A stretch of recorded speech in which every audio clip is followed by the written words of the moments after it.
അപ്പോൾ എല്ലാവർക്കും നമ്മുടെ ഇന്നത്തെ ക്ലാസ്സിലേക്ക് സ്വാഗതം. നാം കഴിഞ്ഞ ക്ലാസ്സിൽ നമ്മുടെ ടെക്സ്റ്റ് ബുക്കിലെ പേജ് നമ്പർ 96 മൂന്നാമത്തെ ചോദ്യമാണ് ചെയ്തു നിർത്തിയത് അല്ലേ. ഇനി നമുക്കതിൽ 3 ചോദ്യങ്ങൾ കൂടി ബാക്കിയുണ്ട്. അപ്പോൾ അതിൽ നമുക്ക് നാലാമത്തെ ചോദ്യം എന്താണെന്ന് നോക്കാം. Calculate the perimeter and area of the regular hexagon with the distance between the parallel sides 6 centimetres. അതായത് ഒരു സമഷഡ്ഭുജം അതിൻ്റെ പാരലൽ സൈഡുകൾ, അതായത് സമാന്തര വശങ്ങൾ തമ്മിലുള്ള ദൂരം നമുക്ക് തന്നിട്ടുണ്ട് 6 സെന്റിമീറ്റർ. അങ്ങനെയാണെങ്കിൽ ഈ സമഷഡ്ഭുജത്തിൻ്റെ എന്തൊക്കെ കാണണം? ചുറ്റളവ് കാണണം, അതുപോലെ തന്നെ ഏരിയയും കാണണം. അപ്പോൾ നമുക്ക് തന്നിട്ടുള്ള എന്താണ്? സമാന്തര വശങ്ങൾ തമ്മിലുള്ള അകലം അല്ലേ. അപ്പോൾ നമുക്കറിയാം ഒരു സമഷഡ്ഭുജത്തിന് 3 ജോഡി സമാന്തര വശങ്ങളുണ്ട് അല്ലേ. ഇപ്പം ഇതിന് ഇതും അല്ലേ, ഇപ്പോൾ സമാന്തരങ്ങളാണ്. അല്ലെങ്കിൽ ഇതും സമാന്തരമാണ്, അല്ലെങ്കിൽ ഇതും ഈ വശവും സമാന്തര വശങ്ങളാണ്. അപ്പം ഇവ തമ്മിലുള്ള ദൂരമാണ് നമുക്ക് തന്നിട്ടുള്ളത്. ഈ ഹെക്സഗന്റെ പെരിമീറ്റർ കാണണം, ഏരിയയും കാണണം. നാം കഴിഞ്ഞ ക്ലാസ്സിൽ ഇതേ രൂപത്തിലൊരു ചോദ്യം ചെയ്തിരുന്നു അല്ലേ. അതിൽ നമ്മൾ ഈ ഹെക്സഗന്റെ ഓപ്പോസിറ്റ് ഉള്ള ഓരോ മൂലകളും തമ്മിൽ യോജിപ്പിച്ചാൽ നമുക്ക് എന്ത് കിട്ടും? 6 ഈക്വലാറ്റർ ട്രയാങ്കിൾ കിട്ടും അല്ലേ. 6 സമഭുജ ത്രികോണങ്ങൾ കിട്ടും. അത് നമുക്കറിയാം അല്ലേ. അപ്പൊ ഒന്ന് യോജിപ്പിച്ച് നോക്കിയേ. ഇപ്പൊ നമുക്ക് 6 ഈക്വലാറ്റർ ട്രയാങ്കിൾ അല്ലെ, സമഭുജ ത്രികോണങ്ങൾ കിട്ടി. ഇനി ചോദ്യത്തിൽ നമുക്ക് എന്താണ് തന്നിട്ടുള്ളത്? 2 സമാന്തര വശങ്ങൾ തമ്മിലുള്ള ദൂരമാണ് തന്നിട്ടുള്ളത് അല്ലെ. അതായത് ഇങ്ങോട്ട് നോക്കിയേ, ഈ വശവും നമ്മൾ എടുക്കുകയാണെങ്കിൽ ഈ ദൂരമാണ് നമുക്ക് തന്നിട്ടുള്ളത്. അത് എത്രയാണ് തന്നിട്ടുണ്ട്? 6 സെന്റിമീറ്റർ ആണ് തന്നിട്ടുണ്ട് അല്ലേ. അപ്പൊ 6 സെന്റിമീറ്റർ. അപ്പോൾ ഈ സൈഡ് മുതൽ ഈ സൈഡ് വരെ 6 സെന്റിമീറ്റർ അല്ലേ. അപ്പോൾ അതിൻ്റെ പകുതി ആയിരിക്കും ഇവിടെ നിന്ന് ഇങ്ങോട്ട്, അല്ലെങ്കിൽ ഇവിടെ നിന്ന് ഇങ്ങോട്ട് അല്ലേ. അപ്പോൾ ഇവിടെ നിന്ന് ഇവിടം വരെ എത്രയായിരിക്കും? 3 സെന്റിമീറ്റർ ആയിരിക്കും അല്ലേ. 3 സെന്റിമീറ്റർ ഈ ദൂരം. ഇനി നമ്മുടെ ഈ സമഭുജ ത്രികോണം ഒന്ന് എടുത്തു നോക്കിയേ. ഈ 3 സെന്റിമീറ്റർ എന്തായിട്ടാണ് വരുന്നത്? ഈ ത്രികോണത്തിന്റെ എച്ച് ആയിട്ടാണ് വരുന്നത് അല്ലേ, ഹൈറ്റ് ആയിട്ടാണ് വരുന്നത്. മനസ്സിലായില്ലേ? അപ്പോൾ ഇവിടെ മൊത്തം നീളം 6 സെന്റിമീറ്റർ ആണ് ഇവ തമ്മിലുള്ള അകലം. അപ്പോൾ അതിന്റെ പകുതിയാണ് 3. ആ 3 എന്ന് പറഞ്ഞാൽ എന്തായി വരും? ഈ ത്രികോണത്തിന്റെ എച്ച് ആയിട്ടാണ് വരുന്നത്. അപ്പോൾ നമുക്ക് ഇതിൽ നിന്ന് height of the equilateral triangle കിട്ടി. 6/2 = 3. മനസ്സിലായില്ലേ? ഇനി എച്ച് കിട്ടിക്കഴിഞ്ഞാൽ നമുക്ക് എന്ത് കാണാം? ഒരു വശത്തിന്റെ നീളം കാണാലോ. നമ്മൾ ചെയ്തിട്ടുള്ളതല്ലേ. അപ്പോൾ നമുക്ക് അതേ രൂപത്തിൽ തന്നെ അങ്ങോട്ട് ചെയ്യാം. അപ്പോൾ നമുക്ക് ആദ്യം height of the equilateral triangle. Triangle മനസ്സിലായില്ലേ? ഈ ട്രയാങ്കിൾ, അത് ഏത് ട്രയാങ്കിൾ എടുത്താലും ഇങ്ങനെ തന്നെയാണ് വരാം. മനസ്സിലായില്ലേ? അതിൻ്റെ എച്ച് ആകുമ്പോൾ ഇതിൻ്റെ പകുതി ആയിരിക്കും എച്ച് വരാം. അപ്പോൾ ആദ്യം നമുക്ക് distance between the parallel side അല്ലേ.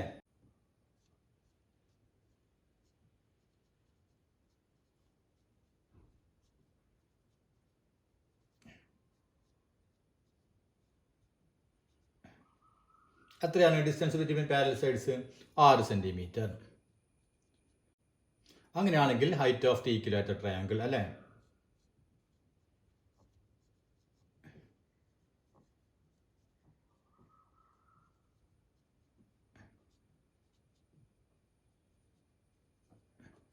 എത്രയായിരിക്കും? 6/2 = 3 സെന്റിമീറ്റർ. അപ്പോൾ നമുക്കിത് 3 ആണെന്ന് കിട്ടി. അതായത് h = 3 സെന്റിമീറ്റർ. ഇനി ഒരു ഈക്വലാറ്റർ ട്രയാങ്കിളിന്റെ എച്ച് എങ്ങനെയാണ് കണ്ടുപിടിക്കുക? നമുക്കറിയാലോ. സമഭുജ ത്രികോണത്തിന്റെ എച്ച് കണ്ടുപിടിക്കാൻ നമ്മൾ പഠിച്ചില്ലേ? √3/2 അല്ലേ. അതായത് എച്ചിന് പകരം √3/2 = 3. അങ്ങനെയാണ് നമ്മൾ എന്ത് ചെയ്യും? ക്രോസ് ആയിട്ട് മൾട്ടിപ്പിൾ ചെയ്യും അല്ലേ. അപ്പോൾ √3 × 1 ഉണ്ട് ഇവിടെ അല്ലേ. അതായത് √3 തന്നെ = എന്ത് വരും? ഇവിടെ തമ്മിൽ ഗുണിക്കുമ്പോൾ 3 × 2, അതായത് 6. അപ്പോൾ അതിൽ നമുക്ക് കാണാലോ. a = 6/√3. അപ്പോൾ നമുക്ക് എന്ത് ചെയ്യാം? 6/√3 നമ്മൾ √3 കൊണ്ട് തന്നെ രണ്ടിനെയും ഗുണിക്കാം അല്ലേ. √3/√3 നമ്മൾ അടിയിലും മുകളിലും √3 കൊണ്ട് ഗുണിക്കും. അപ്പോൾ നമുക്ക് എന്ത് കിട്ടി? 6 × √3 6√3 √3 × √3 എത്രയാണ്? 3 അല്ലേ. അപ്പം 3. ഇനി നമുക്ക് നോക്കിയേ, അടിയിൽ 3 ഉണ്ട്, മുകളിൽ 6 ഉണ്ട് അല്ലേ? നമുക്ക് വെട്ടിക്കളഞ്ഞൂടെ? 3 6 എത്ര പ്രാവശ്യം പോവും? 2 പ്രാവശ്യം അല്ലേ? സീക്വൽ ടു എന്ത് വരും? 2√3. അപ്പോൾ നമുക്കിവിടെ ഒരു വശത്തിൻ്റെ നീളം കിട്ടി 2√3 അല്ലേ? അതായത് എയുടെ വില കിട്ടി 2√3. അപ്പോൾ ഇവിടെ നമ്മൾ √3 കൊണ്ട് ഗുണിക്കേണ്ട കാര്യമില്ല. കാരണം എന്താണ്? നമ്മളോട് വശത്തിൻ്റെ നീളം ചോദിച്ചിട്ടില്ല അല്ലേ? നമ്മളോട് ചോദിച്ചിട്ടുള്ള ചുറ്റളവും വിസ്തീർണം മാത്രമേ ചോദിച്ചിട്ടുള്ളൂ. അതുകൊണ്ട് അത് കാണുമ്പോൾ മാത്രം നമുക്ക് പറ്റുകയാണെങ്കിൽ ഒന്ന് ഗുണിച്ചിടാം അല്ലേ? അല്ലാണ്ട് ഇതിനൊന്നും നമ്മൾ ഗുണിച്ചിടേണ്ട കാര്യമില്ല. ഇനി നമുക്ക് പെരിമീറ്ററും ഏരിയയും കണ്ടൂടെ? അപ്പോൾ എഴുതാം പെരിമീറ്റർ ഓഫ് ഹെക്സഗൺ. എന്താണ് പെരിമീറ്റർ? 6 സൈഡുകളുണ്ട് അല്ലേ? അപ്പോൾ 6A സീക്വൽ ടു 6 ഇൻറ്റു എത്രയാണ്? 2√3. അപ്പോൾ 6 ഇൻറ്റു 2 12, 12√3. അപ്പോൾ നമ്മുടെ പെരിമീറ്റർ ചോദിച്ചിട്ടുണ്ട് അല്ലേ? പെരിമീറ്റർ ഉണ്ടല്ലോ. അപ്പോൾ നമ്മൾ എന്ത് ചെയ്യാം? 12ന്റെ √3 കൊണ്ടൊന്ന് ഗുണിച്ച് നോക്കാം. അതായത് 12 ഇൻറ്റു 1.732 അല്ലേ? അപ്പോൾ എല്ലാവരും ഒന്ന് ഗുണിച്ച് നോക്കിയേ. എത്ര കിട്ടി? 20.78 അല്ലേ? അപ്പോൾ 20.78 പെരിമീറ്റർ ആണ്. അപ്പോൾ സെൻറ്റിമീറ്റർ. അപ്പോൾ അത് ഓക്കെ അല്ലേ? ഇനി നമുക്ക് എന്ത് കണ്ടുപിടിക്കണം? ഏരിയ അല്ലേ? അപ്പോൾ ഏരിയ ഓഫ് ഹെക്സഗൺ അല്ലേ? പക്ഷേ ഇവിടെ നമുക്ക് നോക്കിയേ, ഹെക്സഗണിൻ്റെ ഏരിയ നമുക്ക് ഡയറക്റ്റ് കിട്ടുമോ? കിട്ടില്ല. അപ്പോൾ നമ്മൾ ആദ്യം എന്ത് ചെയ്യണം? ഏരിയ ഓഫ് എന്ത് കണ്ടുപിടിക്കേണ്ടി വരും? ഈക്വലായിട്ട് ട്രയാങ്കിൾ അല്ലേ? അതായത് ഈ സമഭുജ ത്രികോണത്തിൻ്റെ ഏരിയ കണ്ടുപിടിക്കുക. അതിനെ നമ്മൾ 6 കൊണ്ട് ഗുണിച്ച് കഴിഞ്ഞാൽ നമുക്ക് ഈ ഹെക്സഗണിൻ്റെ ഏരിയ കിട്ടും അല്ലേ? അപ്പോൾ അത് നമുക്ക് എന്ത് ചെയ്യാം? Area of equilateral triangle.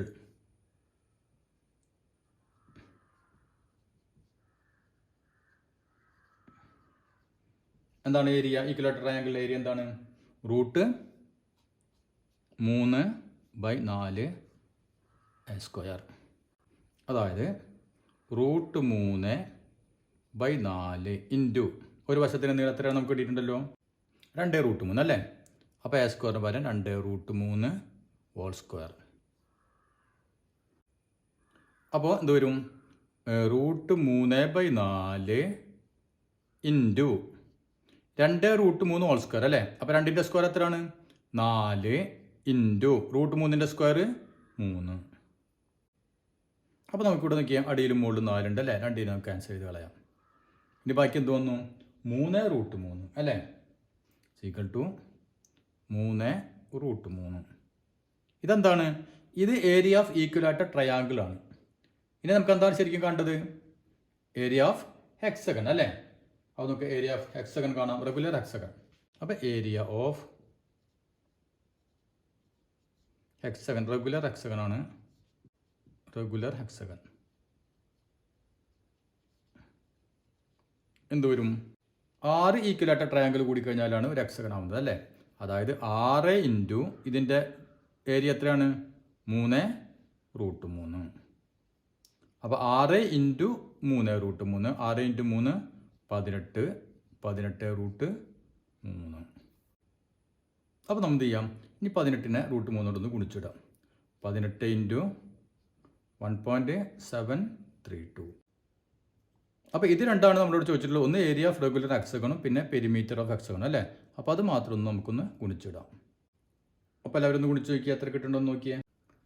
31.178 അല്ലേ? ഇതാണ് നമുക്ക് കിട്ടുക.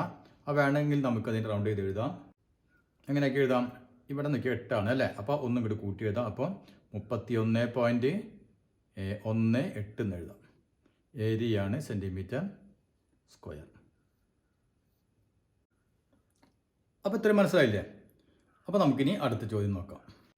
അപ്പോൾ നമ്മുടെ 5ാമത്തെ ചോദ്യം, calculate the height and area of the triangle with sides 8 centimetres, 6 centimetres and 6 centimetres. അതായത് നമുക്ക് ഒരു ത്രികോണത്തിൻ്റെ വശങ്ങളുടെ നീളം തന്നിട്ടുണ്ട്. ഒന്ന് 8 സെൻറ്റിമീറ്റർ, അടുത്തത് 6 സെൻറ്റിമീറ്റർ, അടുത്തതും 6 സെൻറ്റിമീറ്റർ. ഇനി ആ ത്രികോണത്തിൻ്റെ എന്താണ് നമുക്ക് കണ്ടുപിടിക്കേണ്ടത്? ഹൈറ്റ് ചോദിച്ചിട്ടുണ്ട്, മാത്രമല്ല അതിൻ്റെ ഏരിയയും കാണണം. അപ്പോൾ നമുക്ക് ഈ ത്രികോണത്തിൽ തന്ന അളവുകളൊന്ന് ശ്രദ്ധിച്ചു നോക്കിയേ. ഒന്ന് 8 സെൻറ്റിമീറ്റർ, പിന്നെ 6 സെൻറ്റിമീറ്റർ, പിന്നെ 6 സെൻറ്റിമീറ്റർ അല്ലേ? അതായത് 2 വശങ്ങളുടെ നീളങ്ങൾ എന്താണ്? 6 സെന്റിമീറ്റർ വെച്ചാണ് അല്ലേ. അതായത് ആ ത്രികോണം എന്ത് ത്രികോണമാണ്? സമപാർശ്വ ത്രികോണമാണ് അല്ലേ, ഐസോസെലസ് ട്രയാങ്കിൾ ആണ്. അതായത്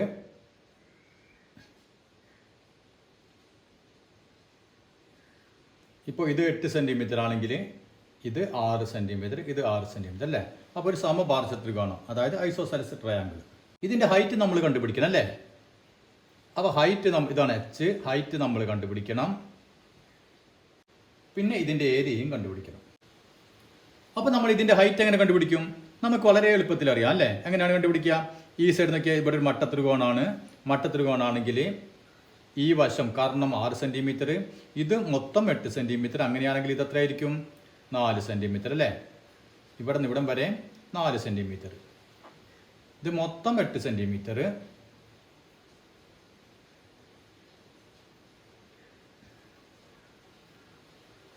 ഇനി നമുക്ക് h കണ്ടുപിടിക്കാം അല്ലേ. അപ്പോൾ h എങ്ങനെ കണ്ടുപിടിക്കാം? h² ഈസ് ഈക്വൽ ടു കർണ സ്ക്വയർ 6 സ്ക്വയർ മൈനസ് 4 സ്ക്വയർ അല്ലേ. ഇതിന്റെ പകുതി 4 square.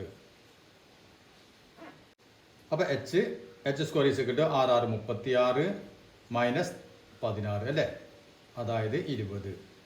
h² is equal to 20. അങ്ങനെയാണെങ്കിൽ h എത്ര വരും?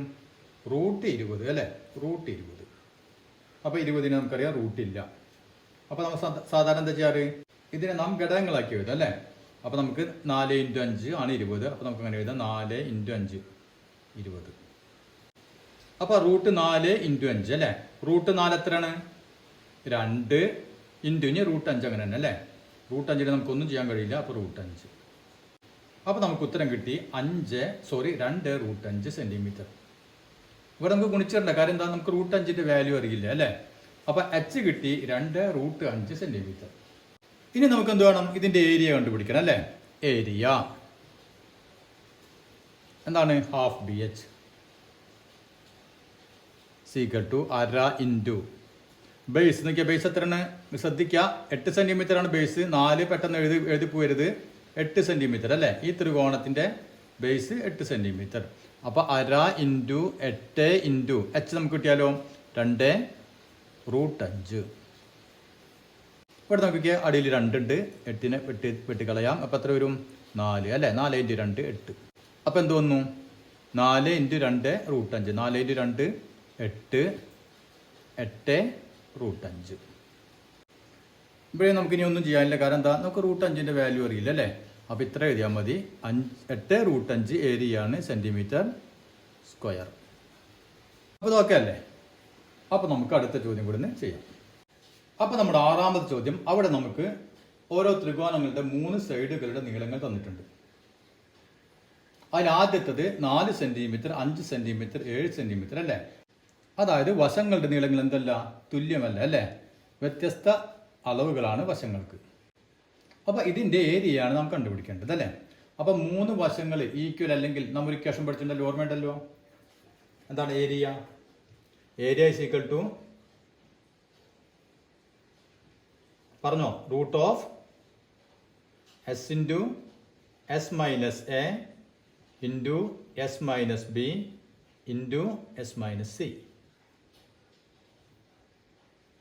അല്ലേ. ഇതാണ് നമ്മുടെ ഇക്വേഷൻ. അപ്പോൾ നമ്മൾ ആദ്യം എന്ത് വേണം? s കണ്ടുപിടിക്കണം അല്ലേ. s എങ്ങനെയാണ് നമുക്ക് കിട്ടുക? s is equal to a + b + c / 2. 3 വശങ്ങളും കൂടി കൂട്ടുക, 2 കൊണ്ട് ഡിവൈഡ് ചെയ്യുക. അപ്പോൾ ഇവിടെ a എത്ര വരും? 4 + 5 + 7 / 2. അതാണ് s. അതായത് 5 4 9, 9 7 16, 16 / 2 = 8. അപ്പോൾ നമുക്കിവിടെ s കിട്ടി 8. ഇനി നമുക്ക് ഏരിയ കണ്ടുകൂടെ? Area is equal to √(s) ന്റെ വില കിട്ടി നമുക്ക് 8. അപ്പോൾ 8 into s minus a. s 8 ആണ്. അപ്പോൾ 8 മൈനസ് a എത്രയാണ്? 4 ഇൻറ്റു s മൈനസ് b. 8 മൈനസ് b 5 അല്ലേ, ഇൻറ്റു s മൈനസ് c അല്ലേ. അതായത് 8 മൈനസ് c എത്രയാണ്? 7. അപ്പോൾ നമുക്ക് എന്ത് കിട്ടി? √(8 ഇൻറ്റു 8 മൈനസ് 4 4 ഇൻറ്റു 8 മൈനസ് 5 3 ഇൻറ്റു 8 മൈനസ് 7 1. അപ്പോൾ root of 8 into 4 4 to 32 32 into 3 എത്ര വരും 96 അല്ലേ 96 ഈക്വൽ ടു റൂട്ട് 96. നമുക്കറിയാം 96 റൂട്ടില്ല അല്ലേ. അപ്പോൾ നമ്മൾ എന്ത് ചെയ്യും ഇതിനെ നമുക്ക് ഘടകങ്ങളാക്കി എഴുതാം അല്ലേ. അപ്പോൾ ഘടകങ്ങളാക്കുമ്പോൾ നമുക്കറിയാം 16 ഇൻറ്റു 6 അല്ലേ. അപ്പോൾ നമുക്ക് റൂട്ട് 16 ഇൻറ്റു 6 അതാണ് 96. അപ്പോൾ റൂട്ട് 16 എത്രയാണ് 4 അല്ലേ. റൂട്ട് 16 എന്ന് വെച്ചാൽ 4 ബാക്കി എന്താ ഉള്ളത് റൂട്ട് ഇവിടെ 6. അപ്പോൾ ഇവിടെ നിങ്ങൾക്ക് ഒരു പക്ഷേ ഒരു കൺഫ്യൂഷൻ വരും. ഈ സ്റ്റെപ്പ് എത്തിക്കഴിഞ്ഞാൽ നാം എന്ത് ചെയ്യണം ഇങ്ങോട്ട് നോക്കിയാൽ റൂട്ട് അല്ലേ. റൂട്ട് 96 നമുക്കറിയാം റൂട്ടില്ല എന്നറിയാം അല്ലേ. അപ്പോൾ നമ്മൊരു കാര്യം ചെയ്യാം. ഇപ്പോൾ ഇതിൻ്റെ അകത്ത് ഏതൊക്കെ ഉള്ളത് റൂട്ട് 8 ഇൻറ്റു 4 ഇൻറ്റു 3 ഇൻറ്റു 1 അല്ലേ. അപ്പോൾ നമുക്ക് 8 ആദ്യം ഘടകമാക്കാം. എങ്ങനെ ആക്കാം 8 നമുക്ക് 4 ഇൻറ്റു 2 എന്ന് എഴുതാം. അപ്പോൾ 8 ആയില്ലേ. ഓക്കെ ഇനി 4 അതേപോലെ തന്നെ എഴുതാം കാരണം 4 റൂട്ട് ഉണ്ട് അല്ലേ. ഇനി 3 റൂട്ടില്ലല്ലോ 3 അതേപോലെ തന്നെ കിടന്നോട്ടെ. പിന്നെ ഇൻറ്റു 1 ഇട്ടാലും ഇട്ടില്ലെങ്കിലും കുഴപ്പമില്ല അവിടെ കിടന്നോട്ടെ.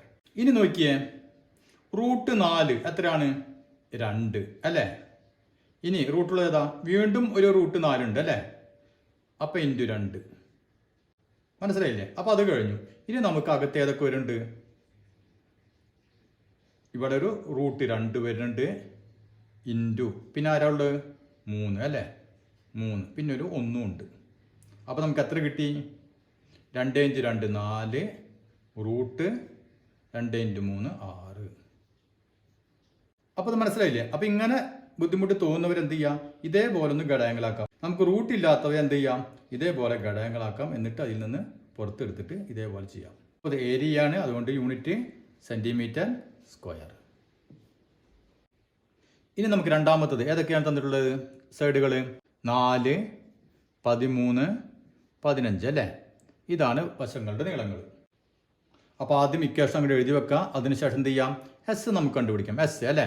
അപ്പോൾ എസ് ഈസ് ഈക്വൽ ടു ഇനി ഇക്വേഷൻ എഴുതണ്ടല്ലോ അത് ഇതേപോലെ അങ്ങോട്ട് പകർത്തി വെക്കാം. അതിനുശേഷം s is equal to a + b + c / 2 അതായത് 4 + 13 + 15/2 അതായത് എത്ര വരും 13 4 17 17 15 32 അല്ലേ 32/2 32/2 എന്ന് പറഞ്ഞാൽ 16. അപ്പോൾ നമുക്ക് എസ് കിട്ടി 16. ഇനി ഏരിയ കണ്ടുപിടിക്കാമല്ലോ. Area equal to root of S into 16 into 16 minus 4 into 16 minus 13 into 16 minus 15 equal to root of 16 into 16 minus 4 എത്രയാണ് 12 ഇൻറ്റു 16 മൈനസ് 13 3 ഇൻറ്റു 16 മൈനസ് 15 1 അല്ലേ 1. അപ്പോൾ റൂട്ട് 576. അപ്പോൾ റൂട്ട് 576 എത്രയാണ് 24. ഇനി നോക്കിയാൽ ഇങ്ങനെ ഗുണിക്കാൻ ബുദ്ധിമുട്ടുള്ളൊരു വേറെ എന്ത് ചെയ്യുക വേറൊരു മാർഗ്ഗം നമ്മൾ ഇവിടെ ചെയ്ത പോലെ തന്നെ ഇവിടെ ചെയ്യാം. എങ്ങനെ ചെയ്യാം നമുക്ക് ഇതിന് നമുക്ക് എങ്ങനെ ചെയ്യാൻ പറ്റും റൂട്ട് നോക്കിയാൽ റൂട്ട് 16 അല്ലേ 16 റൂട്ട് ഉണ്ട് അതുകൊണ്ട് 16 നമുക്ക് തൊടണ്ട അങ്ങനെ തന്നെ കിടന്നോട്ടെ ഇൻറ്റു 12 റൂട്ടില്ല 3 റൂട്ടില്ല അല്ലേ. അപ്പോൾ നമുക്ക് 12 ഇൻറ്റു 3 എത്ര വരും 36 അല്ലേ. അപ്പോൾ 36 ഇൻറ്റു 1 അപ്പോൾ 36 തന്നെ. അപ്പോൾ നമുക്ക് റൂട്ട് 16 ഇൻറ്റു 36 എന്ന് കിട്ടി. അതായത് റൂട്ട് 16 എത്രയാണ് 4 അല്ലേ ഇൻറ്റു റൂട്ട് 36 എത്രയാണ് 6. അപ്പോൾ 6 ഇൻറ്റു 4 24. മനസ്സിലായില്ലേ. അപ്പം ഇങ്ങനെയും ചെയ്യാം. ഓർ ഇവിടെയും നമുക്ക് ഓർ ഇതേ രൂപത്തിലും ചെയ്യാം. അപ്പോൾ ഇവിടെ നമ്മൾ റൂട്ട് 576 റൂട്ട് നമുക്ക് പെട്ടെന്ന് കണ്ടുപിടിക്കാൻ ബുദ്ധിമുട്ടാണെങ്കിൽ എന്താ ഞാനൊരു കാര്യം പറഞ്ഞിട്ടുണ്ട് അല്ലേ മുമ്പ് ഒരു ക്ലാസ്സിൽ ഞാൻ പറഞ്ഞിട്ടുണ്ട്. നാം എന്ത് ചെയ്യാം ഇപ്പം നോക്കിയാൽ 10ന്റെ സ്ക്വയർ എത്രയാണ് 100 ആണെന്ന് നമുക്കറിയാം. 20ന്റെ സ്ക്വയർ എത്രയാണ് 400 ആണെന്നറിയാം. ഇനി 30ന്റെ എത്രയാണ് 309 അല്ലേ 900 ആണെന്നറിയാം. ഇവിടെ എത്രയാണ് സംഖ്യ 576 അല്ലേ. അപ്പോൾ ഇതിൻ്റെ രണ്ടിൻ്റെ ഇടയിലാണ് കിടക്കുന്നത് 400നും 900ത്തിനും ഇടയിലാണ് 576 അല്ലേ? അപ്പോൾ 20-നും 30-നും ഇടയിലായിരിക്കും ഈ സംഖ്യ വരുന്നത്, റൂട്ട് വരുന്നത്. ഇനി നമ്മുടെ അവസാനത്തെ അക്ക ഏതാ വരുന്നത്? വൺസിൻ്റെ സ്ഥാനത്ത് 6 കിടക്കുന്നത് അല്ലേ? 6 ഏതൊക്കെ രണ്ട് സംഖ്യകൾ ഗുണിച്ച് കഴിഞ്ഞാൽ 6 കിട്ടും നമുക്ക്? ഒരേ സംഖ്യകൾ 4 × 4 അല്ലേ? 4 × 4 16 അതുപോലെ 6 × 6 അല്ലേ? 36. അപ്പോൾ ഒന്നുകിൽ 24 ആവാം സംഖ്യ, അല്ലെങ്കിൽ 26 ആകാം സംഖ്യ അല്ലേ? പക്ഷെ നമ്മൾ അപ്പം എന്ത് നോക്കണം? ഈ 576 ഏതിനോട് അടുത്താണ് എടുക്കുന്നത്? 400-നോടാണോ അതോ 900-നോടാണോ? ഏതിനോടാണ് കൂടുതൽ അടുപ്പം കാണിക്കുന്നത്? 576 എന്ന് പറയുമ്പോൾ 400-ൻ്റെ അടുത്താണ് അല്ലേ? അതായത് ചെറിയ സംഖ്യയുടെ അടുത്താണ് ഇത് എടുക്കുന്നത് അല്ലേ? 576. അപ്പോൾ നമ്മൾ എന്തെടുത്താൽ മതി? ഈ 4 എടുത്താൽ മതി. അതേസമയം വലിയ സംഖ്യയുടെ അടുത്താണ് ഈ സംഖ്യ ആണെങ്കിൽ നമ്മൾ എന്ത് ചെയ്യണം? ഈ വലുതെടുക്കുക. എന്നിട്ട് സംശയമാണെങ്കിൽ ഒന്ന് ഗുണിച്ച് നോക്കാം. അപ്പോൾ നമുക്ക് മനസ്സിലായി 20-നും 30-നും ഇടയ്ക്കാണ്. അപ്പോൾ 20 എത്ര വന്നു? 4, 24. എന്തെങ്കിലും കുറച്ച് പ്രാക്ടീസ് കഴിഞ്ഞാൽ വളരെ സ്പീഡിൽ നമുക്ക് കണ്ടുപിടിക്കാൻ പറ്റും. അപ്പോൾ ഏരിയയാണ് സെൻറ്റിമീറ്റർ സ്ക്വയർ. ഇനി നമ്മുടെ മൂന്നാമത്തെ ചോദ്യം നോക്കിയാൽ, മൂന്നാമത്തത് വശങ്ങളുടെ നീളങ്ങൾ എത്രയാണ്? 5, 12, 13 അല്ലേ? 5 സെൻറ്റിമീറ്റർ, 12 സെൻറ്റിമീറ്റർ, 13 സെൻറ്റിമീറ്റർ. അപ്പോൾ ആദ്യം നമുക്ക് എന്ത് ചെയ്യാം? ആദ്യ ഇക്വേഷനൊക്കെ അതേപോലെ തന്നെ എഴുതി വെക്കാം. അതിനുശേഷം S ഏതൊക്കെയാണ്? 5 + 12 + 13 അല്ലേ? A + B + C / 2. അപ്പോൾ എത്ര വരും? 5 ഉം 12 17, 17ഉം 13 30 അല്ലേ? അപ്പോൾ 30/2. 30/2 എന്ന് പറഞ്ഞാൽ 15. അപ്പോൾ നമുക്കിവിടെ S കിട്ടി 15. ഇനി ഇക്വേഷൻ എഴുതാം. ഏരിയ S × അല്ലേ? അപ്പോൾ area S = S × S - A × S - B × S - C. അതായത് S എത്രയാണ്? 15 × 15 - 5 ×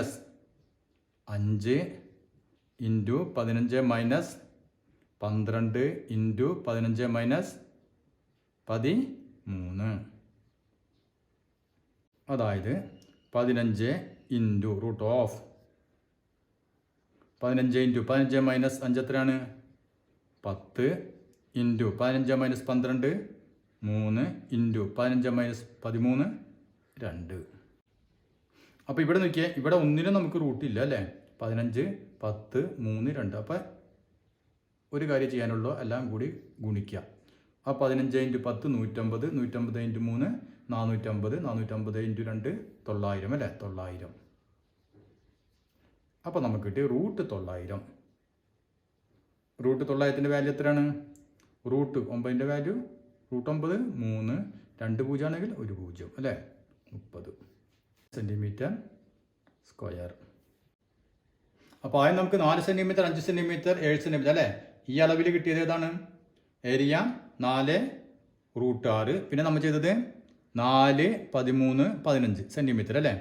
അതിൻ്റെ ഏരിയ എത്രയാണ് കിട്ടിയത്? 24 സെൻറ്റിമീറ്റർ സ്ക്വയർ. പിന്നെ നാം ചെയ്തു മൂന്നാമത്തെ ചോദ്യം അല്ലേ? എത്രയാണ്? 5 സെൻറ്റിമീറ്റർ, 12 സെൻറ്റിമീറ്റർ, 13 സെൻറ്റിമീറ്റർ. അതിൻ്റെ ഏരിയ 30 സെൻറ്റിമീറ്റർ സ്ക്വയർ. അപ്പോൾ ഇത്രയും മനസ്സിലായല്ലോ. അപ്പോൾ ഇതോടുകൂടി നമ്മുടെ ഈ ചാപ്റ്റർ കഴിഞ്ഞു. അപ്പോൾ നമ്മുടെ ക്ലാസ് എല്ലാവർക്കും മനസ്സിലാകുന്നുണ്ട് എന്നാണ് ഞാൻ വിശ്വസിക്കുന്നത്. അപ്പോൾ എന്തെങ്കിലും സംശയമോ മറ്റു കാര്യങ്ങളുണ്ടെങ്കിൽ നിങ്ങൾ കമൻസിൽ എഴുതാൻ മറക്കരുത്. ഇനി അടുത്ത ആഴ്ച നിങ്ങളുടെ പരീക്ഷ തുടങ്ങുകയാണ് അല്ലേ? അപ്പോൾ അതുകൊണ്ട് എല്ലാവരും നല്ലവണ്ണം പഠിക്കുക, എല്ലാ വിഷയങ്ങളും നല്ലവണ്ണം പഠിക്കുക. അതോടൊപ്പം തന്നെ മാത്സും നന്നായിട്ട് പഠിക്കുക. എന്നിട്ട് നല്ല മാർക്ക് എല്ലാവരും സ്കോർ ചെയ്യുക.